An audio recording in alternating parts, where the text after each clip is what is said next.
Tak tu vidíte červotočový orech, veľmi špatne uskladnený, zapršaný, osratý od potkanov, skrátka veľmi nechutná robota, hlavne toto pílenie, keď to ešte prášivo, to sa bez masky ani nedá. Ale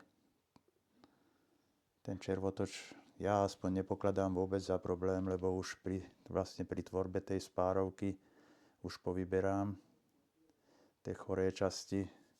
A niekedy tam aj nechám, keď vidím cestičky, tak to nie je problém ošetriť nejakým toulenom. A ten červotoč tam už väčšinou ani nie je v týchto starých drevách, ale to pre istotu ešte ho trošku otrávime.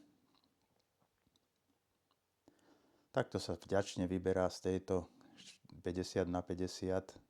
Môžeme hociako otrčiť tú lamelu. Skrátka vieme vybrať aj fríz, aj fláder. Pootáčať kresby.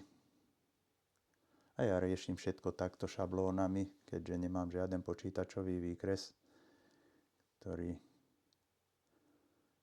je na milimeter presný. A takto idem na istotu, nepokazím si drahý orech. Najhoršia robota pri týchto starých drevách je vlastne príprava tej spárovky, potom to je už radosť, je to veľmi pekná robota.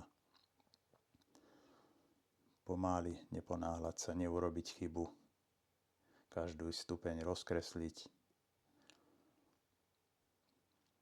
Toto frézovanie je tiež pomerne dôležité, aby nám tam ten stupeň nelopkal. Neponáhľať sa, máme čas.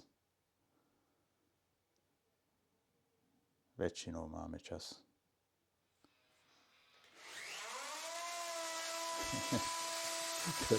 Ktorého je vždycky málo.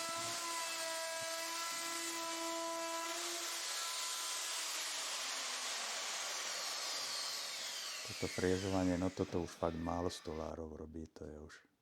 A výroba schodov je vlastne jedno z najkrajších stolárskych robôt. Ten výsledok je taký efektný, taký monumentálny, veľký. To nie je, jak vyrobiť stôl, tam netreba ani rozmýšľať, to zavretými očami robíte. Aj toto vrtanie na zábrali je pomerne komplikované pri týchto točitých schodoch, lebo hlavne dodržať pravý úhol toho. Ale najväčší problém je, že robí sa raz za 5-10 rokov takéto schodisko a vlastne človek všetko robí akoby od začiatku a opatrne, pomáli. Krátka chýba tá rutina.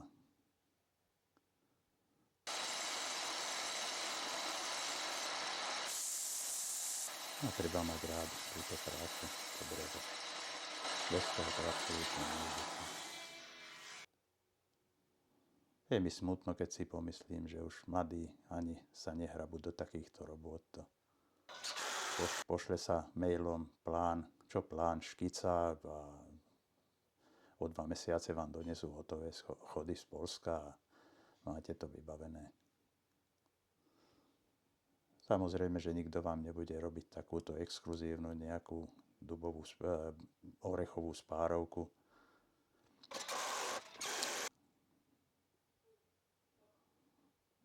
Vždy to treba zložiť takto na sucho a v dielni, aby sa ešte vychytali posledné muchy.